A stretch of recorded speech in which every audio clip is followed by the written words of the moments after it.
আসসালামু আলাইকুম। ইসলামী জোট গঠনের চেষ্টায় জামাত অধিকাংশ ইসলামী দলের না, এই শিরোনামে বিবিসি বাংলা বলেন যুগান্তর একটা খবর প্রকাশ করেছে। মানে আজকে নিউজের টপিক ছিল, কিন্তু তারা এটা টপিক কিন্তু রেখেছে। এটা কি আসলে সত্য? জামাতের দিক থেকে মুখ ফিরিয়ে নিচ্ছে ইসলামী দলগুলো। জামাত যেখানে জোট গঠন করতে চাচ্ছে সেখানে ইসলামী দলগুলো সাড়া দিচ্ছে না।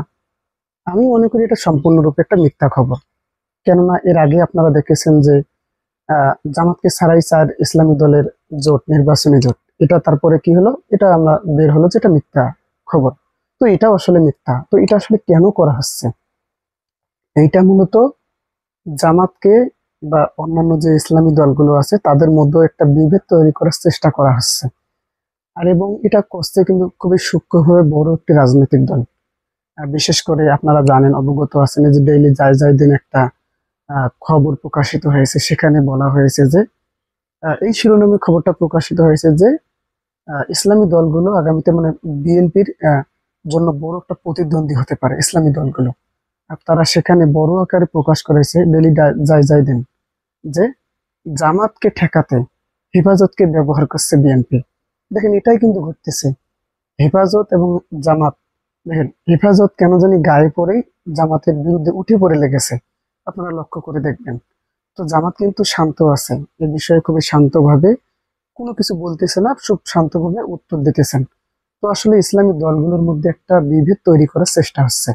এটা খুবই সুন্দর একটা কৌশল, বিশেষ করে বিএনপির জন্য। তারা হেফাজতকে কাজে লাগিয়ে যদি জামাত বলেন এবং ইসলামী আন্দোলন বাংলাদেশ বলেন এবং আরো অন্যান্য যে ইসলামী দলগুলো জোট করতে চাচ্ছে জামাতের সঙ্গে, তাদের মধ্যে যদি একটা বিভেদ তৈরি করা যায়, এই লক্ষ্যে কিন্তু এই খবরটা কিন্তু প্রকাশিত হয়েছে যে জামাতের থেকে মুখ ফিরিয়ে নিচ্ছে। এখন কি করবে জামাত?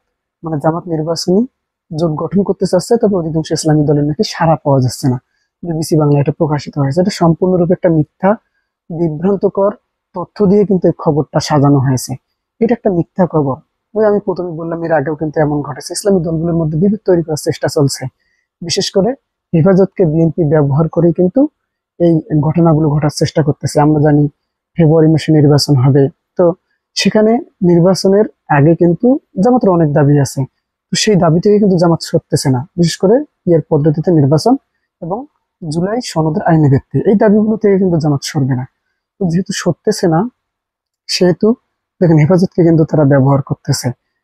এর আগে কিন্তু হেফাজতের পক্ষ থেকে হেফাজতের আমির কিন্তু বলেছেন যে জামাত একটা ইসলামী দল নয়, এরকম কিন্তু বক্তব্য দিয়েছেন। তাছাড়া আপনারা জানেন যে পিয়ার পদ্ধতি নাকি হারাম, ইসলামী দলগুলো এইভাবে ব্যবহার করতেছেন এই বক্তব্যগুলো। তো আসলে এটা সম্পূর্ণরূপে একটা ইসলামী দলগুলোর মধ্যে ফাটল ধরার চেষ্টা করা হচ্ছে এবং ইসলামী দলগুলোকে বোকা বানানোর চেষ্টা করা হচ্ছে। এটা বড় রাজনৈতিক দল হিসেবে বিএনপিও করতে পারে। তো দর্শক, এই খবরটার পর থেকেই আপনাদের মন অবশ্যই একটু খারাপ হয়েছে। আমি আশা করি মনটা এখন ভালো হয়ে যাবে। তো এই বিষয়ে আপনাদের মন্তব্যটা কি, অবশ্যই অবশ্যই মন্তব্য করে জানাবেন। ধন্যবাদ। আসসালামু আলাইকুম।